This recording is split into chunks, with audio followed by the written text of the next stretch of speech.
Listo, señores, ¿cómo estamos? Listo, profesor. Listo, profe. Listo, listo, profe. Muchas gracias, más bien. Ok, pura vida. Listo, profe. Ok, gracias.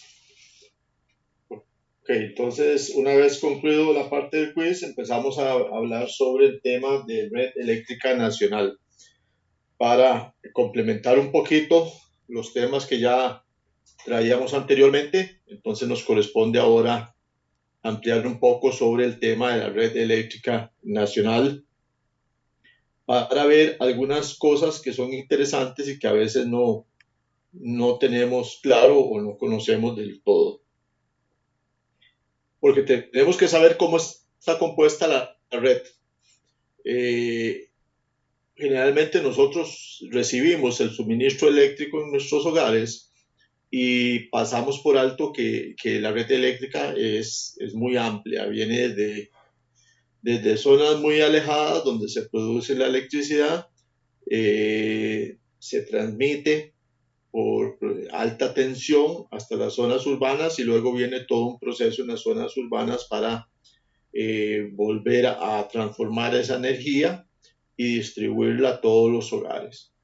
Pero no es solamente eso, sino que hay un montón de otras situaciones que suceden en ese entorno. Tenemos diferentes compañías encargadas de la parte de distribución y comercialización de la energía y tenemos también algunos otros entes que se encargan de la parte de normalización, de control, de tarifas y algunas otras cosas más que vamos a ver ahora. Por ejemplo, empecemos hablando sobre el sector de la generación eléctrica costarricense que inicia su regulación a partir de la ley número 7593 que se refiere a la Autoridad Reguladora de los Servicios Públicos de Costa Rica, ARECEP, y otras diversas leyes que se han dado en el camino y que han ido modificando esta ley. En realidad, el sistema eléctrico nacional, si lo vemos como un sistema, como un todo, es operado por un centro o una institución que se llama el Centro Nacional de Control de Energía y que pertenece al ICE, al Instituto Costarricense de Electricidad.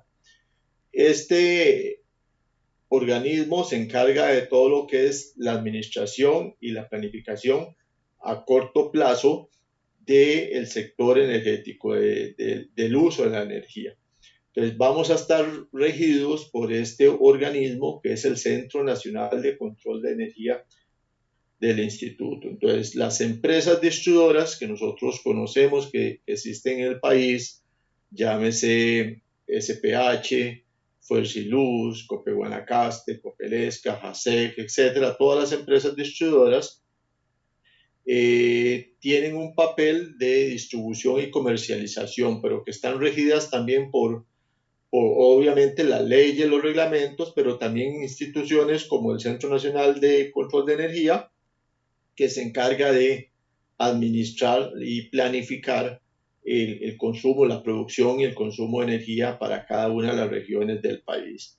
Entonces, también existe este ente y también vamos a ver que existen otros entes a nivel nacional que tienen algún tipo de participación en el sector energético. Entonces, la planificación y la administración de la energía a corto plazo pertenecía al Centro Nacional de Control de Energía, o sea, era el ente encargado.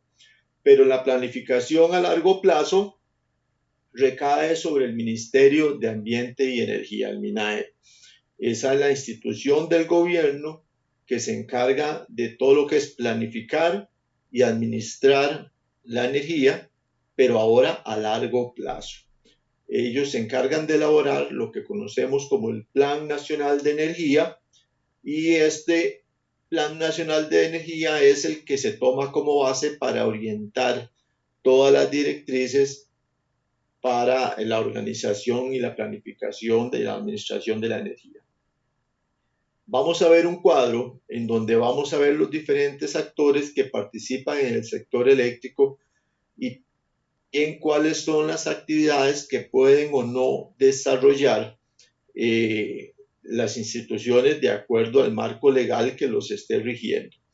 Eso es importante porque no todos pueden tener las mismas acciones o no tienen las mismas acciones en este momento. Por ejemplo, en actividad y competencia, en la columna de la izquierda vemos lo que es la actividad y competencia y en la columna de la derecha vemos las organizaciones participantes. Ejemplo, la parte de rectoría y la definición de las políticas, o sea, quién define las políticas nacionales en el tema de energía, viene a ser el Poder Ejecutivo por medio del Ministerio de Ambiente y Energía, que ya vimos que es el encargado de la planificación y administración a largo plazo, por medio de una dirección que se llama la Dirección Sectorial de Energía, que pertenece al MINAE. Allí es donde se realiza la planificación a largo plazo, o sea, se definen las políticas país en el tema de energía a largo plazo, energía eléctrica en este caso, porque también el MINAE y estas instituciones también rigen otros temas como por ejemplo la parte de combustibles también, que es muy importante. La regulación de los servicios públicos recae sobre la autoridad reguladora de los servicios públicos para todas las fases del subsector eléctrico. O sea, la autoridad reguladora es la que se encarga de regular el servicio público y a veces vemos la autoridad reguladora como el ente del gobierno que se encarga de fijar las tarifas, pero esa no es la única función que tiene la autoridad reguladora, también tiene otras funciones como por ejemplo velar porque las empresas eléctricas den un servicio de calidad y continuidad y que luego vamos a ver algunas normas de la autoridad reguladora que van en esa dirección, en gestar o servir de ente regulador de la calidad y el servicio que las empresas le dan a los usuarios. Ya vimos que la planificación a largo plazo de todo el subsector eléctrico, la parte eléctrica, recae en el ICE y que está basado precisamente en ese Plan Nacional de Energía que es conformado o que es generado por medio del MINAE. O sea, el MINAE se encarga de las políticas a largo plazo, pero el ICE es el encargado de ejecutarlo y de servir como la institución más fuerte del país, que es la encargada también de ejecutar ese Plan Nacional de Energía. Tenemos otro organismo que es el Centro de Control y Despacho del CEN, del Sistema Eléctrico Nacional, en donde el ICE, también con base a criterios técnicos de operación del Servicio Nacional Eléctrico Nacional, se encarga de hacer toda la regulación para la parte de control y despacho, o sea, decir cuánta energía se va a trasegar, cuánto se va a producir, cuánto se va a trasegar y cuánto es la demanda que se va a estar generando. Entonces, el ICE también viene a ser el que va a ejecutar esa parte, pero el centro de control y despacho es el que se encarga de la parte directriz de esto. La producción de electricidad, también el ICE es una de las instituciones más fuertes del país, es el que se encarga de producir electricidad. Y ahora tenemos generadores privados, tenemos las cooperativas, las empresas municipales como JASEC, CPH y otras, y también tenemos cogeneradores. Es para la parte de producción, la parte de generar, de producir la energía a partir de fuentes renovables, en este caso. El transporte de energía, el único ente autorizado es el ICE. Cuando hablamos de transporte de energía es porque el transporte de energía se realiza a voltajes muy elevados, arriba de 138.000 voltios, 230.000 normalmente. Entonces el ICE es el único que tiene la potestad para transportar energía, incluso para la red interconectada internacional. La parte de distribución de energía, que ya es en menos escala, pues está regida que debe realizarla el ICE, las cooperativas, las empresas municipales y la Compañía Nacional de Fuerza y Luz, que ahora es una subsidiaria del ICE. Y la parte de comercialización, dice no se realiza, pero sí se está realizando la comercialización. Acá no dice no se realiza porque estos son datos de creo que el año 2010 más o menos, pero actualmente la comercialización también le corresponde al ICE. Por ley es el único que puede comercializar. O sea, comercializar electricidad, pero es ya a nivel internacional. A nivel nacional, pues ya vimos que la distribución y comercialización a nivel nacional y a bajo voltaje lo realiza el ICE, las cooperativas y las empresas municipales. Entonces, las líneas generales de la política adoptada en el sector eléctrico costarricense consiste en lo siguiente. Primero, mantenimiento de la propiedad pública de las principales empresas. En este caso, el ICE y la Compañía Nacional de Fuerza y Luz vienen a ser las principales empresas públicas. Ya el CNFL, la Compañía Nacional de Fuerza y Luz, ya ahora es una subsidiaria del ICE. Años atrás estaban separadas, ahora ya fue absorbida por el ICE, una subsidiaria del ICE. Entonces, esa parte es fundamental, que se dé mantenimiento a la propiedad pública de esas empresas. La participación y el fortalecimiento de las empresas públicas municipales y las cooperativas en las fases de producción, también en la fase de distribución de la cadena de valor de los servicios eléctricos. O sea, no dejar por fuera tampoco a las empresas municipales ni a las cooperativas en la parte de producción. O sea, se les da la potestad que ellos también puedan generar, que puedan producir energía o al menos una parte de la energía de la demanda de los sectores en los cuales tienen influencia esas empresas. Y luego la tercera es permitir la participación privada en el segmento de generación eléctrica hasta un 15%. O sea, antes las únicas empresas que podían generar eran las empresas que ya vimos, ¿verdad? El ICE, el CNFL, JASEC, CPH, Copelesca, Copeguanacaste, todas las cooperativas. Y a partir de la ley 7200 se abre el portillo y se permite a la participación privada empezar en la parte de generación hasta un 15%. Esto fue lo que se les estaba permitiendo generar al inicio. Entonces las empresas privadas tenían que generar este 15%, o sea, podían generar este 15%, pero siempre en el reglamento decía que debía realizarse por medio de fuentes renovables, o sea, que no podían utilizar combustibles para generar electricidad. Y eso estaba en la ley 7200 estipulado. Podían sí generar hasta un 15% de la demanda nacional, pero únicamente por fuentes renovables. Luego, el único comprador para los generadores privados debería ser el ICE. O sea, el ICE tiene la potestad de ser la única institución que puede comprar energía a los generadores privados. Las demás empresas no pueden comprar energía.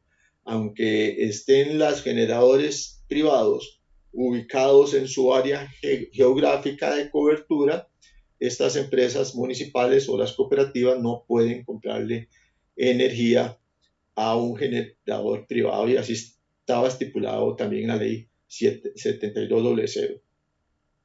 Luego, la planificación de corto, mediano y largo plazo es realizada por el ente estatal, que ya vimos que era el MINAE, y el responsable del suministro eléctrico sería el ICE. O sea, el MINAE decreta las políticas y el ICE es el que se encarga de ejecutarlas.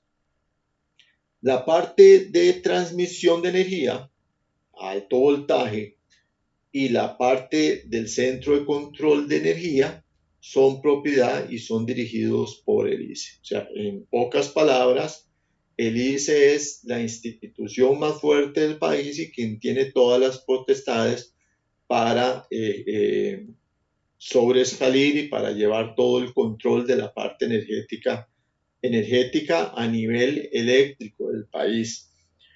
Entonces, el mantenimiento del ICE como esta empresa privada también debería de conservarse, la ley trata de conservarse. Es decir, que es el ente que va a encargarse de planificar, de diseñar, de construir, de generar, de transportar y distribuir en el sector eléctrico. O sea, tiene todas las facultades de ley para actuar en todos los campos de la matriz energética, de la parte de generación y producción, la parte de transmisión, la parte de comercialización, distribución y también la parte de compra de energía a entes privados y obviamente también la parte de control de los entes que se encargan de generación y la parte de control de la energía. Luego nos dice que el sistema debe ser con precios regulados bajo un principio del servicio al costo, o sea que el precio que se fije por la tarifa eléctrica, del consumo eléctrico, los costos que se deriven de esto deben de ser al costo, o sea, no debe generar un margen de ganancia para las empresas distribuidoras, o sea que no es una labor o que no es una cuestión comercial en que se tenga que obtener ganancias, sino que únicamente tiene que darse un servicio que sea el costo de producción y mantenimiento y materiales, equipos, etcétera, y únicamente se debe dejar un pequeño porcentaje para invertir en el aumento futuro de la demanda. O sea, como va creciendo la demanda, que va ampliándose el sector comercial, el sector industrial, la parte residencial y todos los demás servicios, en el paso del tiempo van existiendo mayores cargas y mayor demanda, entonces ahí sí se debe contemplar dentro del costo de la tarifa ese crecimiento vegetativo de la red eléctrica y de la demanda. Entonces, ahí sí la ley faculta para que la tarifa contemple un porcentaje en esa parte. Entonces, el Instituto Costarricense de Electricidad, el ICE, es la entidad pública que hasta hace algunas décadas era el único generador de electricidad y comprador de energía en Costa Rica, ya que según su ley de creación es el responsable de satisfacer la demanda de energía eléctrica nacional. O sea, la ley de creación del ICE indica claramente que el ICE es la institución encargada de satisfacer la demanda eléctrica nacional. Que existen empresas que tienen facultades para trabajar en sectores específicos, sí, en temas regionales y demás. Pero aunque estas empresas son las encargadas de estos territorios, el ICE siempre va a estar interviniendo y va a tener la facultad mayor porque por ley es el ente que tiene que velar por la electrificación y por mantener la demanda de todo el país.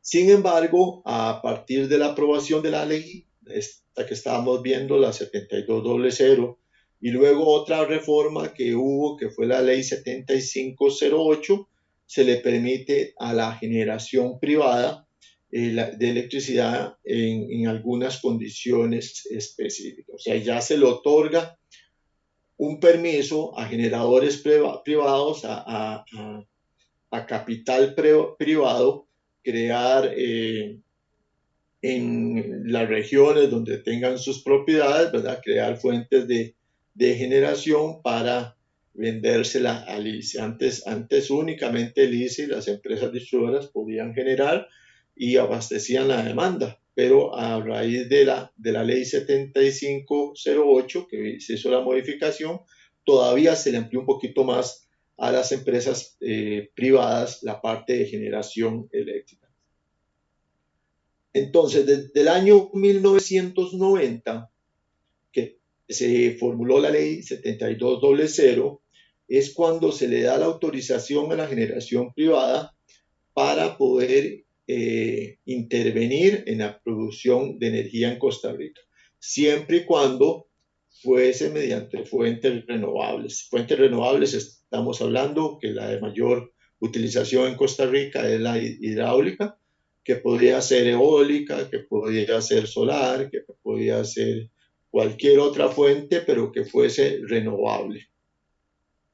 Pero tenía algunas limitantes, nos la limitaba únicamente hasta una escala de 20 megavatios o 20 megawatts de capacidad instalada para cada empresa. O sea que cada empresa únicamente su capacidad máxima era de 20 megavatios. Además, el conjunto de todos los proyectos de todas las empresas privadas no podía exceder el 15% de la potencia total de las centrales eléctricas que integran todo el sistema eléctrico nacional. Entonces tenían dos limitantes. Cada empresa, su máximo era 20 megavatios y entre todas las empresas no podían superar el 15% de la potencia total que requería el país. Esto para la ley 7200. Entonces, toda empresa que quisiera generar electricidad para vendérsela al ICE, y ya sabemos que el ICE era el único ente que podía o que puede todavía comprar energía. Las demás empresas no pueden comprar energía a un tercero.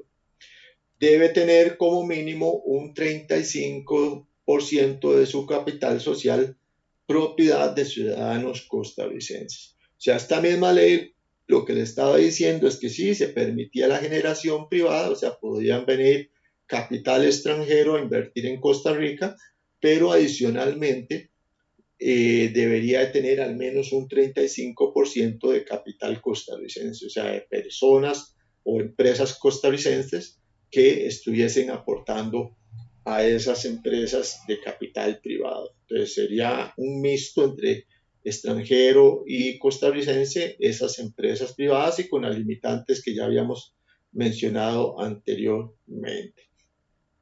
Esta ley es de 1990. Luego hubo una modificación en el año 1995 para esta ley 7200 y se decretó la ley número 7508, que viene a modificar esta ley 7200, y aquí es donde se le incorpora a esta ley un nuevo régimen o un segundo régimen de participación de la parte privada en el tema de generación eléctrica. Entonces, ahora, esta ley 7508 le permite a las empresas privadas de capital privado generar un 15% adicional a ese 15% que estaba permitido por la ley 7200. O sea, pasaron de un 15% ahora a un 30%. Entonces se les aumentó ese porcentaje en un 15% más. Y se conservó la indicación de que siempre debería hacerse por medio de fuentes renovables. Vean que pasaron únicamente 5 años para modificar la ley, pasar de un 15% a un 30% para la parte de generación. Pero también se les amplió mediante esta ley 7508 la capacidad de generación. O sea, ya sus plantas ya no eran de 20 megavatios, sino que se amplió hasta 50 megavatios cada planta. Más que el doble. Se aumentó al doble el porcentaje de participación de un 15 al 30, pero las plantas se aumentaron más del doble. Estaban en 20 megavatios y se aumentó a 50 megavatios. Y también se empezó a indicar que el proceso de contratación se debería realizar mediante una licitación pública. El grado de cobertura del sector eléctrico en Costa Rica es de un 99.3%, o sea, prácticamente en todo el país nosotros tenemos energía eléctrica. Son muy pocos sectores que no tenemos acceso a la energía eléctrica. Es uno de los más altos de Latinoamérica. Esto fue estimado en el año 2011, ya estamos ahorita en el 2024, creemos que ya puede andar muy por arriba de ese 99.3%, quizás un 99.7, 99.8 de cobertura nacional. Y otro apunte importante es que debido al clima que tenemos en Costa Rica, por la ubicación geográfica y por un montón de condiciones de montaña, etcétera, tenemos como principal fuente de generación de electricidad la generación hidroeléctrica. Esta va a estar destacando sobre todas las demás. Es más, durante muchísimos años, nuestra única fuente de generación fue solamente hidroeléctrica. No teníamos otras fuentes de generación. Luego empezaron a surgir otras fuentes y se empezó a ampliar un poco más la matriz energética nacional.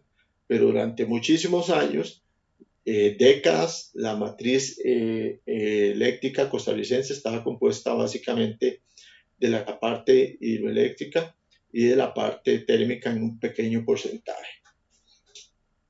Vamos a ver un cuadro que tenemos acá, que son datos también un poquito más antiguos, son datos del 2010, pero en realidad la conformación es muy similar, cuesta mucho, no ha cambiado mucho la conformación de la matriz eléctrica nacional. Entonces acá en el pastel, en el gráfico tipo pastel, podemos ver que este porcentaje mayor, que corresponde a un 76%, es la producción de energía de generación eléctrica por medio del agua, por medio del hidroeléctrica o por medio del agua, el 76%. Esta parte que está acá, que está en este pedazo del pastel, es la parte térmica. O sea, la térmica, que es un 7%, corresponde a la generación que se realiza por medio ya sea de búnker, de diésel o cualquier otro compuesto o material que sea derivado del petróleo. Luego tenemos la parte geotérmica, un 12%, que se empezó a explorar y se genera, pero no se amplió mucho esa matriz en la parte geotérmica. Luego la parte eólica, que corresponde a un 4%, y luego tenemos la biomasa, que es únicamente un 1%. Vean que aquí no tenemos la parte solar, porque para el año 2010 la parte fotovoltaica o la parte solar todavía no estaba contemplada, no se estaban ni siquiera inicializando los proyectos pilotos en la parte solar. Entonces ya ahora sí tenemos la parte solar que está incluida en la matriz energética nacional. También datos del 2004 a 2010, tenemos acá otro gráfico de cómo fue la evolución de la generación neta de la electricidad para esos años. Entonces, seguimos con la parte hidro, que son los que son de color rojo, las barras más grandes de color rojo, en donde vemos que en el año 2004, 2005, 2006 incluso, estaba muy similar. Ya 2007 empezó a aumentar un poquito más y en el año 2008 hubo muchísima producción a base de agua y luego tuvo una pequeña disminución en el 2009-2010 para estabilizarse. En la parte de la geotérmica, que es la que sigue, la de color naranja, si vemos las barras son muy similares. Se iniciaron los proyectos y se construyeron proyectos geotérmicos y prácticamente se estancaron, no se volvieron a construir nada en la parte geotérmica. En la parte del diésel, en el 2004 casi no teníamos generación diésel, ya para el 2005 empezamos con la generación diésel.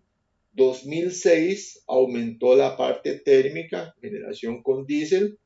2007 aumentó un poquito más, 2008 siguió aumentando y ya para el 2009 bajó un poquito la producción con diésel y 2010 volvió a aumentar. En el gas teníamos muy poquita participación, casi en el año 2009-2010 es que se da la participación en el gas. La parte de cogeneración también y la parte eólica ha sido muy similar, o sea, muy congruente, no ha tenido muchos altibajos en la parte eólica. Luego, las empresas públicas generadoras de electricidad, dependiendo del tipo de fuente, o sea, que pueden generar electricidad, empresas públicas. Bueno, en la parte hidráulica, o sea, por medio del agua, tenemos a la Compañía Nacional de Fuerza y Luz, Coneléctricas, que es un consorcio de empresas, Cope Guanacaste, Copelesca, SPH, Empresa de Servicios Públicos de Heredia, el ICE y JASEC. Son empresas públicas. En la parte geotérmica, solamente el ICE había incursionado en la parte geotérmica. En la parte eólica, para ese tiempo, para el año 2010, solamente el ICE tenía generadores eólicos. Hoy en día ya sabemos que Fuerza y Luz tiene generadores eólicos y también Cope Santos tiene bastante generación eólica. Y en la parte térmica, la Compañía Nacional de Fuerza y Luz, el ICE y el grupo Saret Río Azul, que también es un consorcio de generadores privados. Esto es para la parte de generación de electricidad por medio de plantas. Y luego tenemos el sector privado, generadores privados. Dentro de algunos de los más conocidos, pues aquí tenemos en la parte hidráulica, Caño Grande 3, Caño Grande, Doña Julia, Don Pedro, el General, el Embalse Esperanza, La Lucha, y hay varios otros generadores de la parte hidráulica. En geotérmica, solamente el grupo GG Limitada. En la parte eólica, Aeroenergía, Movasa y PESA, esos son generadores eólicos privados. Y en la parte térmica, algunos generadores privados también que invirtieron en la parte térmica, o sea que compraron generadores a base de ya sea de diésel o cualquier otra materia prima para generar. En cuanto a la capacidad instalada por tipo de fuente, estos datos también para el 2010 que se conservaban, pero que todavía la matriz es muy similar. En la parte hidro, en la parte del agua, un 60% de capacidad instalada. En la parte térmica, un 28%. En la parte geotérmica, un 6%. Eólico, un 4%. Y un 2% para la parte de biomasa. Tampoco estaba contemplado aquí la generación solar, porque en el año 2010, como les indicaba, la tecnología solar o fotovoltaica estaba apenas iniciándose. En la evolución de la capacidad instalada, pero por tipo de fuente, muy similar a lo que vimos en el gráfico de pastel, o sea, siempre la batuta la ha llevado la parte hidro, la generación por medio de agua, seguido de la generación geotérmica, la generación por medio de diésel, el gas, la cogeneración y por último la parte eólica. Tampoco tenemos presencia de la parte fotovoltaica para estas épocas del 2004 al 2010. Profe, Entonces, disculpe que lo interrumpa. dime. Profe, es que acá me quedé sin electricidad. Y la compu se me va a descargar, entonces me voy a conectar desde el teléfono. Ok, ¿Por aquello nada está más? bien, Gracias. está bien, no hay problema. Gracias. Ok. Bueno, esto es el tema en cuanto a la parte de generación. Todas estas plantas generadoras están interconectadas al sistema eléctrico nacional. O sea, todas las plantas tienen protocolos, o sea, las empresas generadoras tienen protocolos establecidos para poder conectarse o desconectarse del sistema eléctrico nacional. Dentro de esos protocolos, obviamente ellos tienen que conectarse con el Centro Nacional de Control para que les autoricen o no si se conectan al sistema nacional interconectado.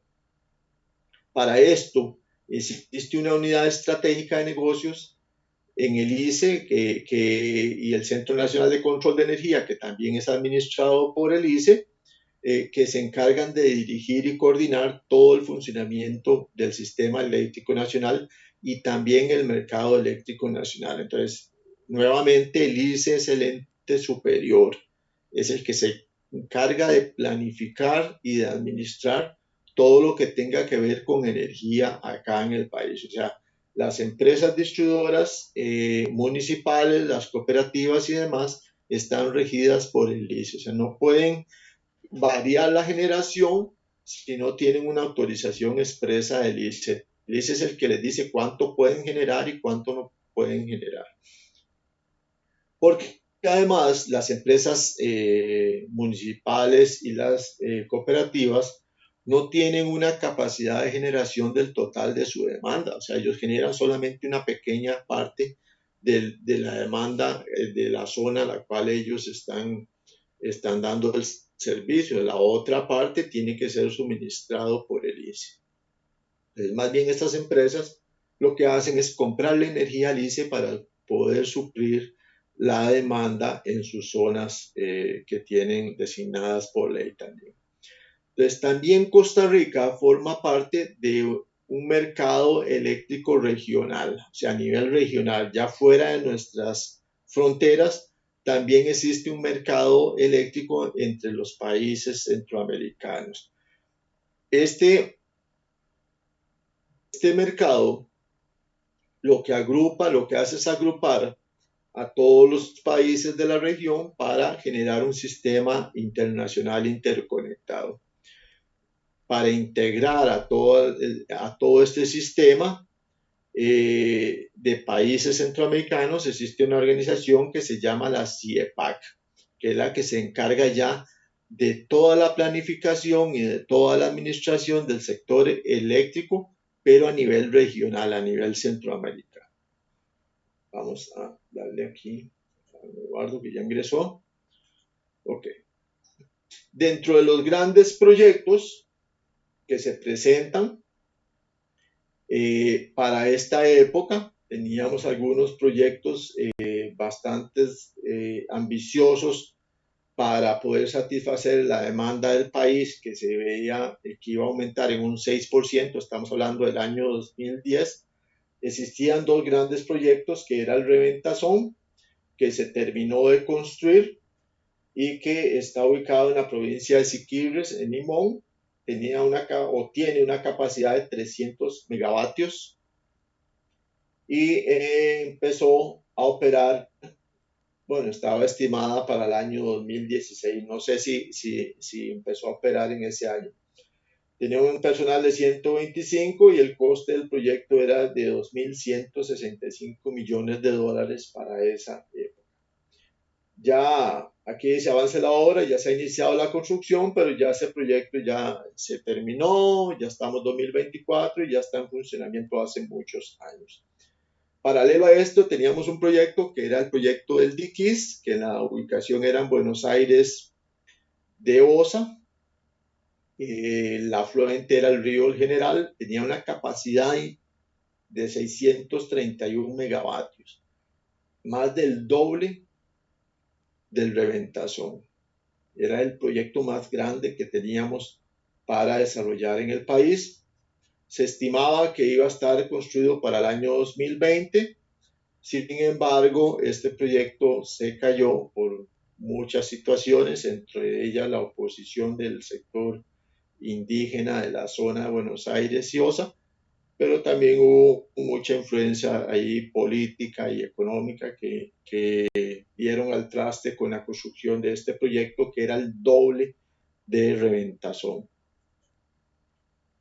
En cuanto a la evolución de los usuarios, a nivel de energía eléctrica por sectores, también para estas fechas del 2004 al 2010, existía una matriz, vamos a marcarlo aquí, en el año 2004. Si nosotros lo veíamos a nivel total, teníamos esos son miles, datos en miles, o sea, era 1.203.000, o sea, sería 1.203.000 abonados, usuarios de energía eléctrica para el año 2004. Para el año 2010 aumentó a 1.000.000, casi 1.500.000 de usuarios. Se aumentó prácticamente en 6 años 250.000 usuarios, 300.000 usuarios. Y a nivel residencial, en el año 2004 teníamos 1.052.000 usuarios de energía a nivel residencial y para el 2010 aumentó a 1.264.000.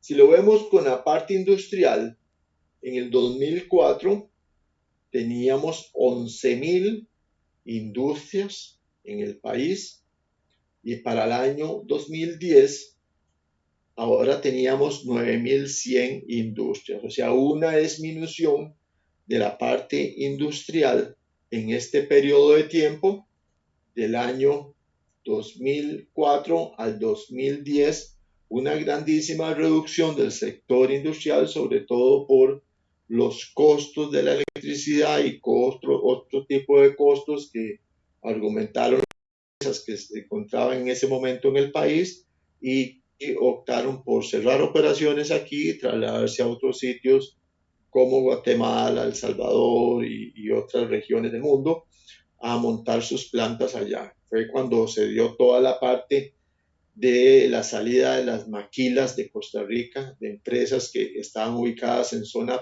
franca, que se dedicaban a maquilar, a generar empleo, muchísimos empleos y que hubo una grandísima reducción en esa época y aquí se ve reflejado en la parte industrial cómo pasamos de tener 11.000 industrias a un poquito más de 9.000 industrias en el país. Una reducción bastante significativa y que también generó en la parte de empleo, en la parte social, también una descomposición, una zozobra, porque muchas personas perdieron el empleo. Entonces, datos como estos nos dan a nosotros la posibilidad de analizar un poquito qué sucede en periodos de tiempo con la parte energética también, con la parte de energía. Luego en la parte de los precios y la conformación de los precios, también los datos nos van indicando un poco cuál ha sido el comportamiento para esas épocas, precisamente para este mismo periodo que va del año 2004 al 2010. Entonces, las tarifas eléctricas, todos lo conocemos, yo creo que todos lo conocemos, que las tarifas eléctricas en Costa Rica son fijadas por la Autoridad Reguladora de los Servicios Públicos, la ARECEP.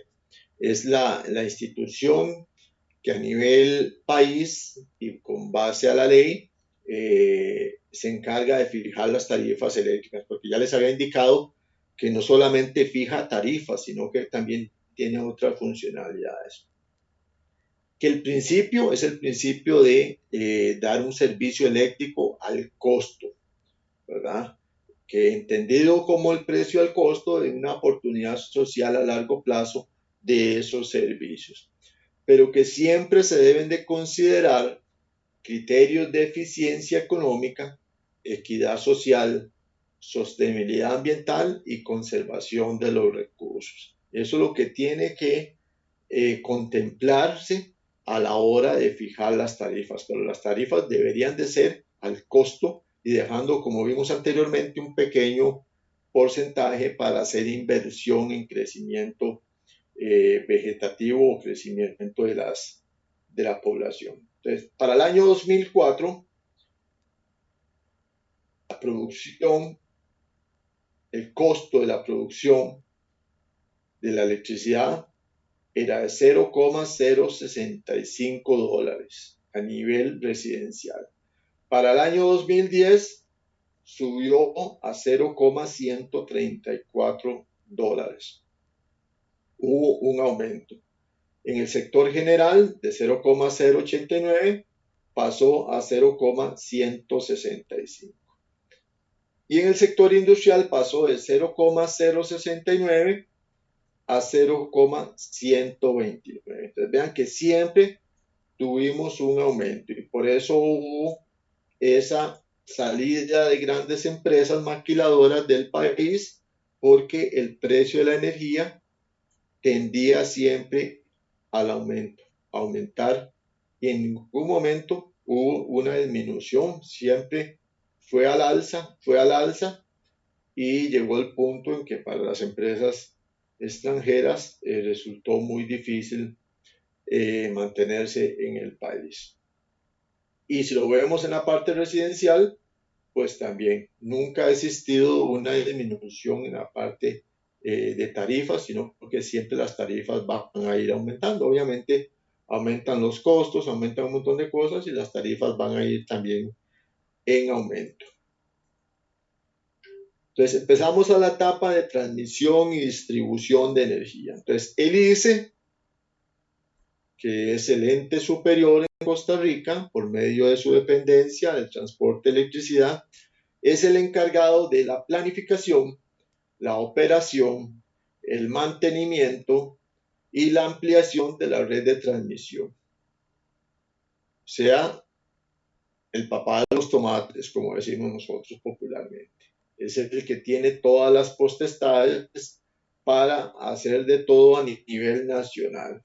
Por eso nosotros decimos que esto supone un monopolio, porque es el único que la ley lo faculta para hacer este tipo de acciones. Ya sabemos que el único que puede transmitir es el ICE. El único que le puede comprar a los generadores privados es el ICE.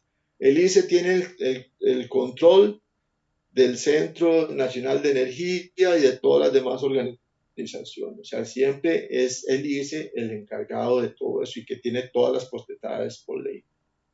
La red de transporte de electricidad para Costa Rica está compuesta por lo que conocemos como las subestaciones, las líneas de transmisión, los transformadores y equipos de compensación de potencia reactiva. Así es como se compone la red eléctrica nacional. En la parte de operación, de los niveles de operación principales, en la parte de transmisión, 230.000 kilovatios. Esa es el principal nivel de tensión que utiliza el ICE para transmitir energía. Las demás empresas no, las demás empresas como JACE, como SPH, generalmente lo hacen en media tensión, 34.500 voltios. Ya el ICE sí opera a 230.000 voltios o más, permitiendo el transporte de grandes bloques de energía desde la zona norte hasta el Atlántico. El nivel de 138.000 voltios se ubica principalmente en el área metropolitana, en la zona central del área metropolitana por medio de un anillo central.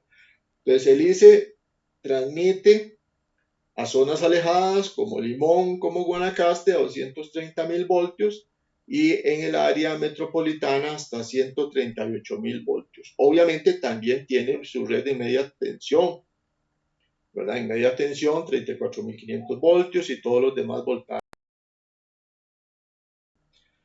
Que para diciembre del año 2010 el sistema de transmisión contaba con una longitud de 1.187 kilómetros de línea en 230.000 voltios y 726 kilómetros de línea en 138.000 voltios. O sea, esto era el 2010, ya al 2024 pues ya obviamente es mucho mayor. Pero esto es transmisión es para voltaje superior a 69.000 voltios y solamente el ICE tiene este tipo de niveles de voltaje para transmisión.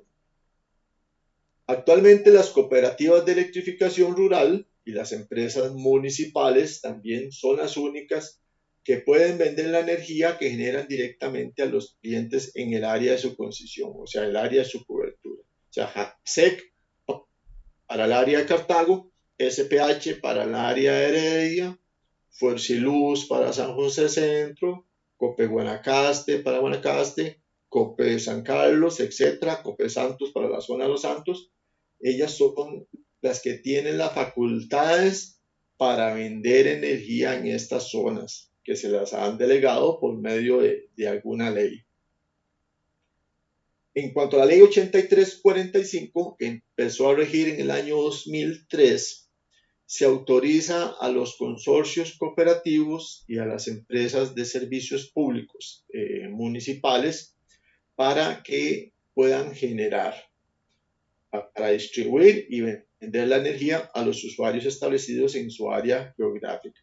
O sea que es hasta el año 2003 que se autoriza a estas empresas a tener su propia generación, a poder generar y a poder vender esa energía a las personas de su área de cobertura. O sea, no pueden trasladarse a otras áreas de cobertura que no sean las que están concesionadas.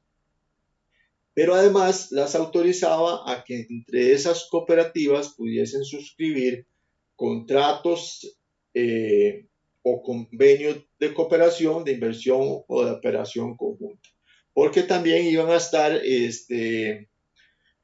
limitantes por regiones y podría ser que en alguna región en específico pudiesen desarrollar proyectos conjuntamente. Entonces, la ley les autorizaba también esa parte. En cuanto al consumo final de energía a los usuarios regulados también para la fecha, el año 2010, vemos lo siguiente. El ICE, que es el ente mayor, para esa época tenía una venta de 3.358.079 megavatios y contaba con 633.258 clientes para el año 2010. Y si lo comparamos al ICE, por ejemplo, con Copialfaro Ruiz únicamente tenía 6.293 clientes, comparados a 633.000. O sea, mucha fuerza tiene el ICE porque tiene la mayor cobertura del país y obviamente mayor cantidad de clientes. El que le hacía un poquito la pena era la Compañía Nacional de Fuerza y Luz, para ese momento casi 500.000 de clientes, pero ahora está unido al ICE, entonces prácticamente el ICE tiene más de 1.000.000 de abonados, mientras que las otras empresas pues andan ahí muy cercanos a los 100.000 clientes y o más. Entonces existía o existe todavía mucha diferencia en cuanto a cantidad de clientes y también en cuanto a cantidad de dinero que ingresa al ICE con relación a las demás empresas distribuidoras. Entonces, por eso es que el ICE sigue siendo el superior, la institución más fuerte del país. Voy a pasar la lista, regalen un momentito. ¿Alguna duda, algún comentario hasta ahorita? Ninguna, profesor. Estamos bien. Se me había olvidado la lista. Voy a buscarla por acá. Porque ya faltan 5 minutos. Ustedes son...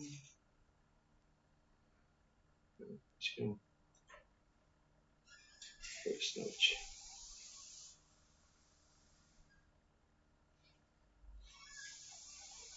Asistencia. Y hoy estamos 12. Abarca Gómez. Presente, profesor. Gracias. Araya. Presente, profesor. Gracias. Bonilla Chacón. Mauricio. Creo que este muchacho fue uno de los que me dijo que no podía estar. Vamos a ver. Por trabajo.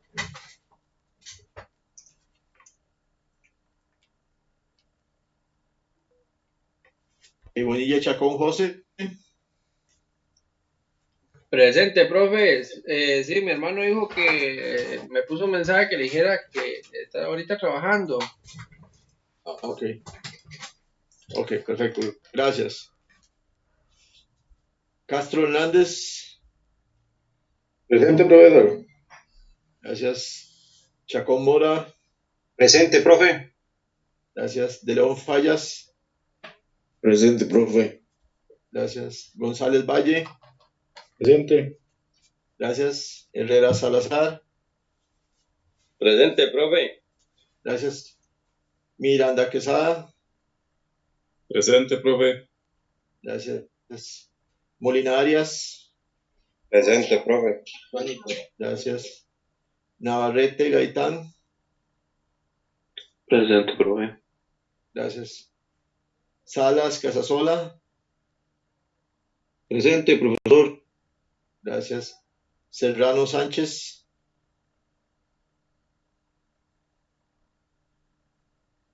Serrano no está. Era el otro que me había dicho que no iba a estar, no me acuerdo. Sí, profe. Presente, Sí, profesor. ahí me avisó. Yo todavía no he podido llegar a la casa. Ah, bueno, es Serrano Sánchez. Sí, correcto. Vos me habías pedido chance para hacer el quiz más tarde, era así también, junto con Fabricio. Sí, señor. Sí, señor. Ok. Dame para poner aquí entonces la notita. Por trabajo es, ¿verdad? Sí, señor. Correcto, es por trabajo. Profe. Ok, gracias. Tapia Delgado.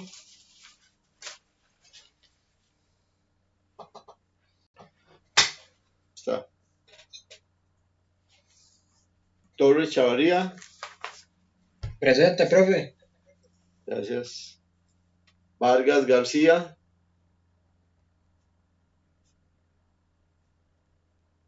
Está. Vázquez Anchía. Presente, profe. Zamora Guillén. Presente, profe. Gracias. Ok. ¿Alguno que no llamé? ¿Están todos? Ok, entonces Bonilla, Chacón, Fabricio y Serrano Sánchez Jesús tienen habilitada la plataforma desde las, ya les digo desde qué hora, bueno, no me acuerdo. Creo que es hasta la medianoche. Voy a revisar acá. Dáleme un momentito para revisar. No sé, José Fabián, si le puedes indicar a tu hermano, si me hace el favor. Ok, profe. Yo le comunico. Si me hace el favor, entonces Jesús Alejandro y Bonilla van a ingresar a este link que está acá, que dice quiz post horario. ¿Lo ven? Laboratorio Sí, número señor. 2, lección número 8. Ok, perfecto. Gracias, profe. Bien, ahí es donde aquí ustedes van a descargar un nuevo quiz, ¿verdad? Y aquí mismo lo van a subir, porque ya los otros están bloqueados. Voy a verificar nada más la hora a la cual se habilitaba ese otro, porque no recuerdo. Pero regalen un momentito para indicarles. Ese está de las 22 horas, o sea, a las 10 de la noche hasta la medianoche.